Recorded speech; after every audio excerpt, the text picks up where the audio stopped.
Sandra, Libelo de Sangre, si no me falla la memoria, esta novela surgió, se decidió o tuvo su impulso muy lejos de aquí, ¿no? Esa historia merece la pena Sí, que la eso cuentes, en ¿no?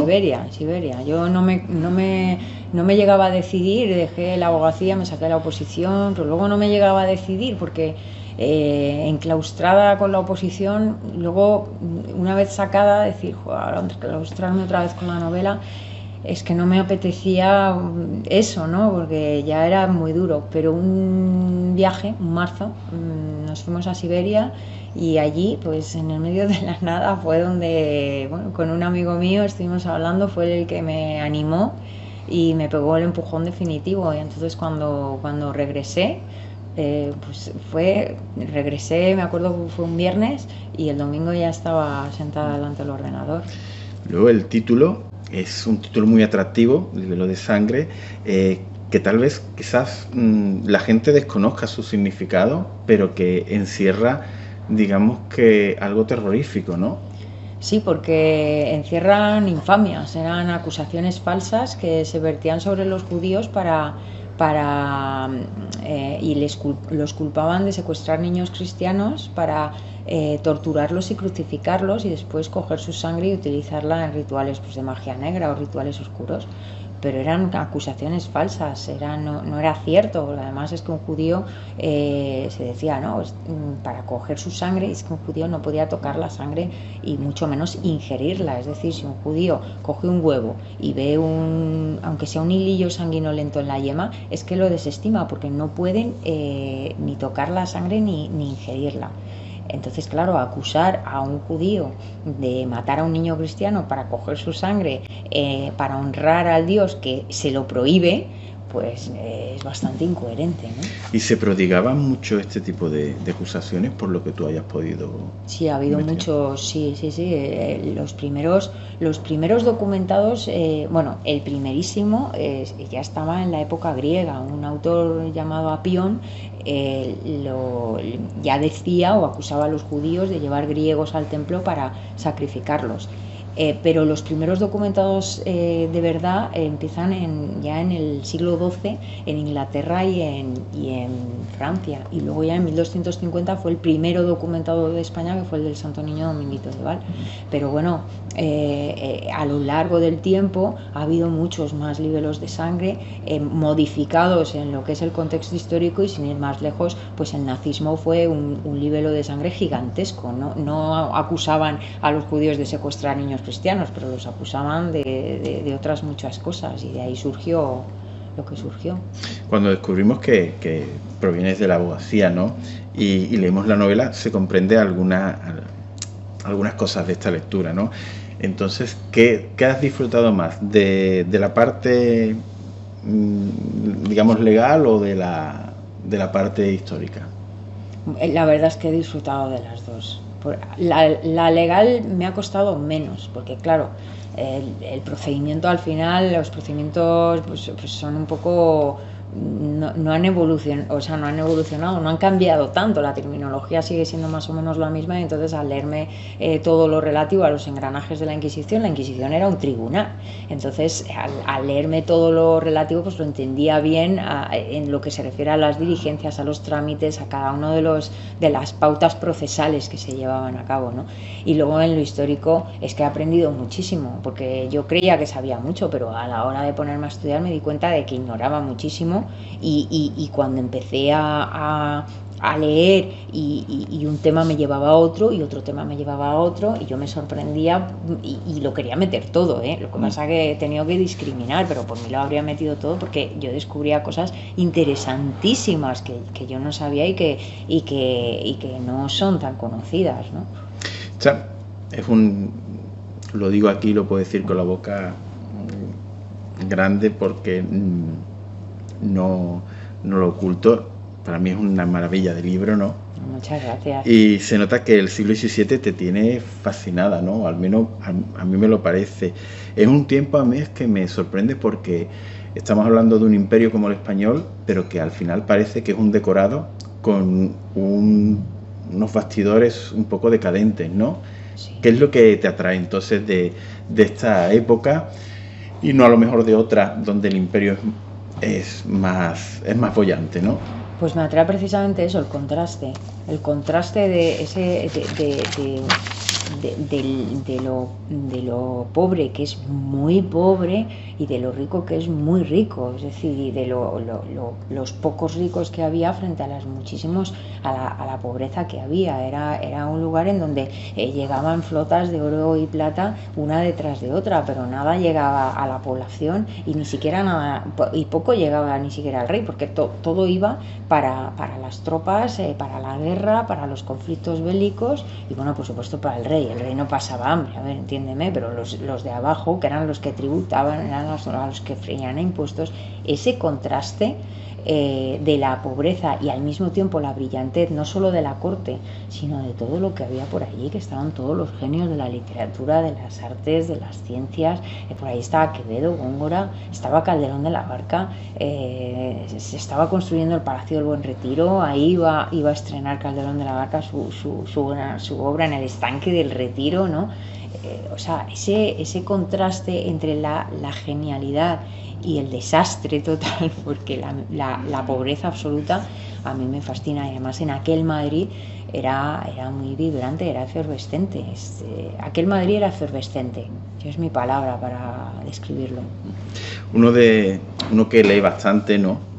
Tengo que confesarte que no encontraba malos tan malos, ¿no? Hacía tiempo que no encontraba a personas tan malas. Entonces, ¿es fácil crear personajes así o aquella vida lo daba la época? Lo daba la época. A ver, son personajes que son ficción, pero perfectamente podían existir y seguramente la realidad supera la ficción. Lo que pasa es que a la hora de recrearlos con tus palabras, al final te sumerges en la trama y te conviertes un poco en el personaje, tanto en el malo como en el bueno, tanto en la víctima como en el victimario. Y es duro, es duro crear determinados personajes y darles vida y darles verosimilitud, porque al final te conviertes en un poco malo, ¿no? Mi marido me decía, pero tú eres una sádica. ¿Yo con quién me he casado?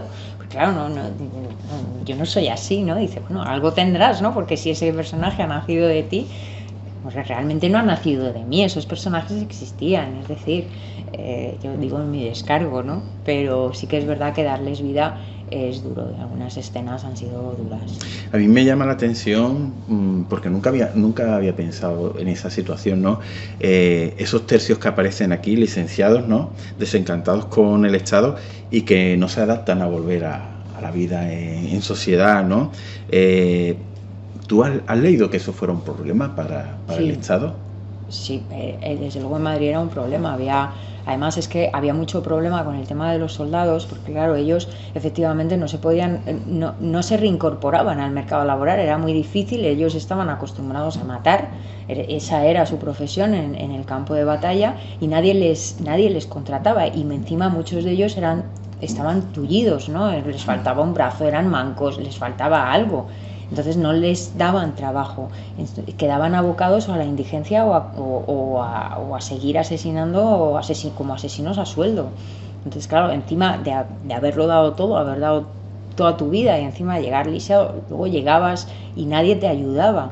Había mucho problema porque todos estos soldados estaban campando a sus anchas por Madrid y el problema es que su jurisdicción era la jurisdicción castrense, es decir, había cierto grado de impunidad en todos los delitos que ellos cometían porque los juzgaba la jurisdicción castrense. Y entonces, claro, esta era mucho más indulgente con su gente, con sus soldados, que una jurisdicción ordinaria o una jurisdicción inquisitorial.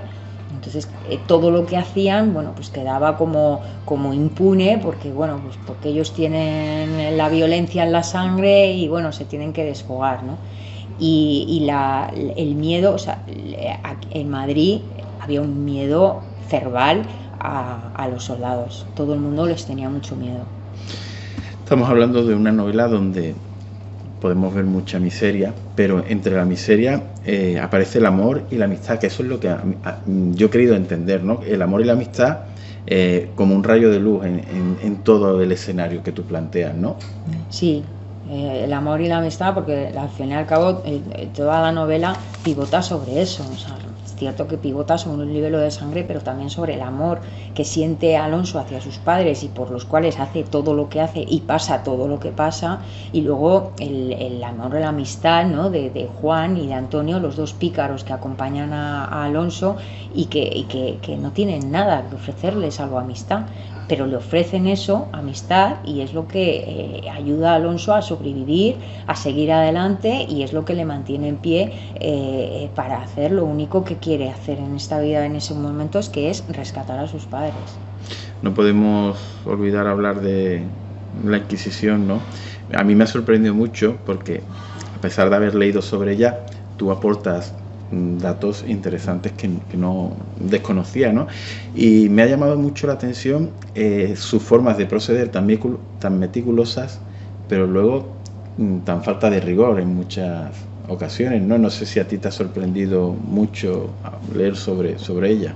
Sí, a mí me ha sorprendido. Yo con la Inquisición iba con todos los juicios y prejuicios que la mayoría tenemos sobre la Inquisición, por la leyenda negra, por lo que nos han contado, y yo me di cuenta que el procedimiento inquisitorial, además no me lo he inventado yo, es que los procedimientos inquisitoriales se transcribían de arriba abajo en la Inquisición española. En otras Inquisiciones europeas no, pero en España sí, y ahí los tienes, o sea, y ahí tienes cada uno de los pasos. El nivel de sangre, todo el engranaje de la Inquisición es absolutamente como ocurría. No he querido caer en el morbo, en lo fácil del morbo, pero tampoco he querido lavarle la cara. Es decir, es tal cual ocurría, y ya que el lector saque sus propias conclusiones. Pero el procedimiento era riguroso y los inquisidores lo observaban a renglón exacto, además hay varias escenas que en el comisario le estás faltando al procedimiento, os estáis quebrando el procedimiento, es todo como el procedimiento, y falta de rigor, no puedo destripar, pero lo que encuentran, si encuentran en tu casa lo que encuentran, tú también pasas la noche en Zaragoza. Entonces, o sea que tiene su porqué. Y hablamos de los personajes, ¿no? Todos dignos de conocer y los cuales mantienen un equilibrio en la trama digno de destacar, ¿no? ¿Te decantas por alguno o tienes algún tapado que no sea de los protagonistas principales? Por ejemplo, Sebastián a mí me da mucha ternura porque es un hombre tan legal, que encima quiere hacer el bien y luego resulta que le sale todo en contra, ¿no? Teodora, a mí Teodora me encanta porque creo que en las circunstancias de Teodora en otros momentos no hubiera sido tan leal, o no sé, los pícaros, ¿no? Son pícaros, pero al final son nobles, ¿no? Sí, para mí el personaje que yo destaco, que creo que es el que va a conmover mucho al lector, es Juan. Para mí es el símbolo auténtico de la amistad, es el que lo da todo sin tener nada, sin pedir nada a cambio, y le tiende la mano a Alonso y con él va hasta el final. Y luego hay otro personaje que a mí me gusta mucho, que es más menor, que es el Miguel Valcárcel, que es el niño pintor.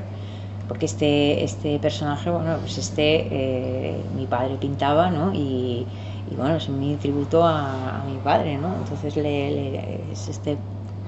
creé este personaje un poco también pensando en él. Yo, el comportamiento que tiene Luisa con él, yo sufro. Luisa, la madre, ¿no? No, pero es Miguel Valcárcel. Es el sobrino de don Pelayo. Eso, sí, eso. Ese. Doña Francisca. Eso, doña Francisca, perdona. Es que yo lo pasé mal. Vaya perla, doña Francisca, el hijo ya ni te cuento. O sea que... Oye, para terminar, tenemos a Madrid como un personaje más. Yo he disfrutado de todos esos detalles, de todo lo que tú comentas, ¿no? De lo que era aquel Madrid y lo que es ahora, ¿no? Entonces, ¿queda mucho de ese Madrid ahora? Yo que no vivo allí, no... Bueno, quedan bastante, hay muchas iglesias en la desamortización de 1836. la verdad es que desaparecieron muchas. Luego con José Bonaparte también se le llamaban el rey Plazuelas porque estaba obsesionado por abrir plazas en Madrid. Entonces para ello se llevó por delante un montón de iglesias, ¿no? Entre ellas la más antigua, que era la de la Almudena, que estaba en la calle Mayor, la del Buen Suceso, que estaba en la Puerta del Sol, la de la Victoria, y la de San Felipe, que también estaban en la Puerta del Sol. Es decir, había muchísimas iglesias, pero gracias que algunas se conservan, y sobre todo lo que queda de aquel Madrid son madrileños. Pues Sandra, ha sido un verdadero placer, Un placer, la vamos, verdad. y lo he disfrutado Muchísimas una barbaridad gracias, me encantó conocerte. por segunda vez. Por segunda vez.